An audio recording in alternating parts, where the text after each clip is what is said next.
पैसा असेल तरच जगामध्ये किंमत आहे. तुम्ही त्याच्या आईला विचारा, का आई साहेब बाळू तुमचा कुठं घरामध्ये दिसत नाही? आई अशी बाळूला बोलते? महाराज नाव घेऊ नका बाळूचं, मेला मुर्दा रुपया कमवायची अक्कल नाही, इकडून जाय तिकडून जाय. आई सुद्धा त्याला किंमत देत नाही. तुम्ही त्याच्या बापाला विचारा, काय हो कसं काय नाव घेऊ नका पोराचं, मेला मुर्दा रुपया कमवायची अक्कल नाही, खाऊतून बसावं नुसता माजलाय. त्याला बाप सुद्धा किंमत देत नाही गड्यावर. ऐका, कामावरचे गडी सुद्धा त्याला किंमत देत नाही. 2-2 महिने पगार नाही द्यायचा, कोण त्याला किंमत देईल?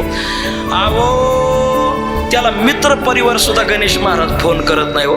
त्याला फोन जर आला ना तर त्याला कंपनीचा फोन येतो आणि कंपनीची बाई त्याला फोनवरती म्हणते आपका बॅलन्स खतम हो गया आहे. त्याला कोणीच किंमत देत नाही हो. मायबाप जीवनामध्ये पैसा कमवा.